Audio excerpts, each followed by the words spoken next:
ఒక పోలీసులపై దాడికి తెగబడిన గంజాయి మాఫియా నిందితులు అని రాశారు. నెల్లూరులో సిపిఎం చెందినటువంటి కార్యకర్త గంజాయి మాఫియాకి వ్యతిరేకంగా ఉద్యమం చేస్తున్నారు. ఆయన పెంచలయ్య అనేటువంటి ఒక సాధారణ వ్యక్తి ప్రజల్లో యువతలో అవగాహన పెంచి గంజాయి డ్రగ్స్ మాఫియాకి వ్యతిరేకంగా పోరాటం నిర్వహిస్తున్నారు.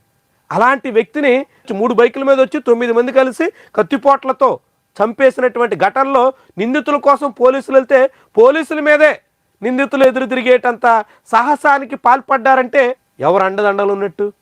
దీని చుట్టూ ఇప్పుడు వైఎస్ఆర్సీపీ తెలుగుదేశం పొలిటికల్ గేమ్ ఆడుతున్నాయి. ఈ కామాక్షి అనేటువంటి ఆమె తెలుగుదేశం అన్నట్టు ఈ కోటవరెడ్డి శ్రీధర్ రెడ్డి అనుచరురాలుగా ఇప్పుడున్నటువంటి ఫోటోలన్నింటినీ సాక్షి పత్రిక వైఎస్ఆర్సీపీ ప్రచారం చేస్తుంది.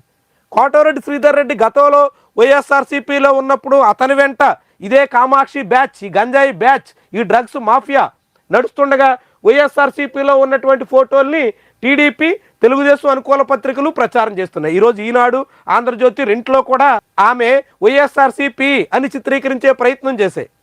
తెలుగుదేశం అన్నట్టుగా సాక్షి రాసింది. తెలుగుదేశం అయినా వైఎస్ఆర్సీపీ అయినా గంజాయి మాఫియా చెలరేగిపోతుంటే అడ్డుకోవడంలో విఫలమైంది తెలుగుదేశం ప్రభుత్వమే కదా, చంద్రబాబు ప్రభుత్వమే కదా.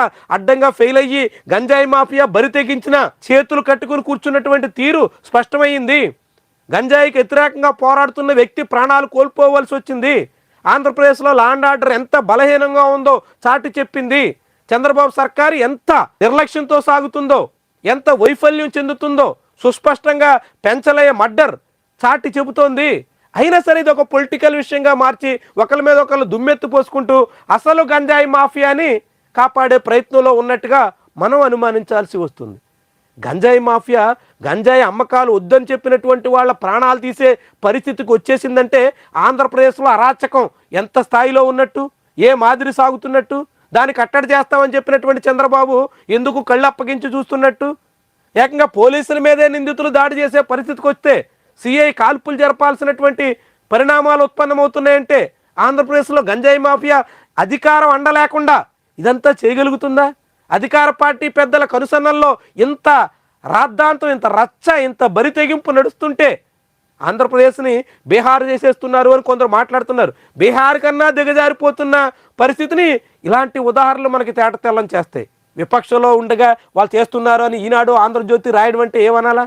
విపక్షంలో ఉన్నటువంటి వాళ్ళు ఇప్పుడు అలా చెలరేగిపోతుంటే చంద్రబాబు ప్రభుత్వం కళ్ళు అప్పగించి చూస్తుంది, చేతగాని ప్రభుత్వంలా మిగులుతుంది అనుకోవాలా? ఎలాంటి విచిత్రమైన రాతలు రాస్తున్నారో ఆలోచించండి. దాని మీద వ్యతిరేకంగా ఈరోజు రాష్ట్ర వ్యాప్తంగా సిపిఎం పార్టీ నిరసనలకు పిలిపించింది. ఏవైనా ఈ పెంచలయ్యే మర్డర్ తర్వాత గంజాయికి వ్యతిరేకంగా ప్రజల్లోనైనా చైతన్యం పెరగాల్సిన బాధ్యత ఉంటుంది. ఎందుకంటే గంజాయి అనేది మనందరికీ సంబంధించిన సమస్యగా మారిపోయింది. ఇప్పుడు పిల్లలు ఎవరు కాలేజీల్లో, యూనివర్సిటీల్లో ఎక్కడ చదువుతున్నా డ్రగ్స్ అందుబాటులోకి వచ్చేసింది. గంజాయి వంటివి యథేచ్ఛగా వీధి వీధిన అమ్మకాలు సాగిస్తున్న పరిస్థితి వచ్చేసింది. చాలా ప్రమాదంగా యువత జీవితాలతో ఆటలాడుకునే దుస్థితి దాపురించింది.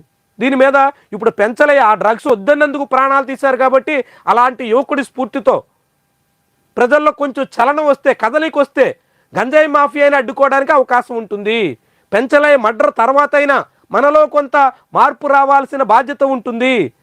ఒక గంజాయి వద్దు అంటే వ్యక్తుల ప్రాణాలు తీసేస్తున్నారంటే, గంజాయి తాకండి నాయనా మీరు చెడిపోతారంటే, నడి రోడ్డును చంపేస్తున్నారంటే ఎలాంటి పరిస్థితికి మన రాష్ట్రం వెళ్ళిపోతుందో. అప్పుడెప్పుడో ఉడతా పంజాబ్ అన్నట్టుగా రకరకాల ప్రచారాలు చేశారు.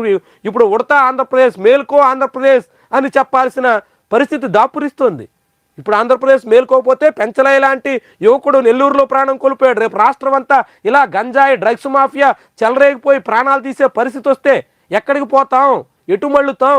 ఏమవుతుంది? ఎంత ఆందోళనకర పరిస్థితుల్లో ఉన్నాం. ఎక్కడో నెల్లూరులో ఆర్డిటీ కాలనీలో చిన్న పరిణామమే కదా.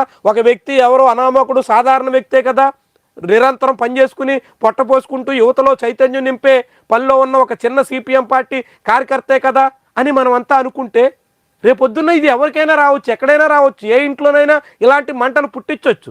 కాబట్టి పెంచలయ్య మరణం తర్వాత అయినా, ఆయన మర్డర్ తర్వాత అయినా ప్రజల్లో ప్రభుత్వం మీద ఒత్తిడి పెంచాల్సినటువంటి బాధ్యత పెరుగుతుంది. ఆలోచించాలి.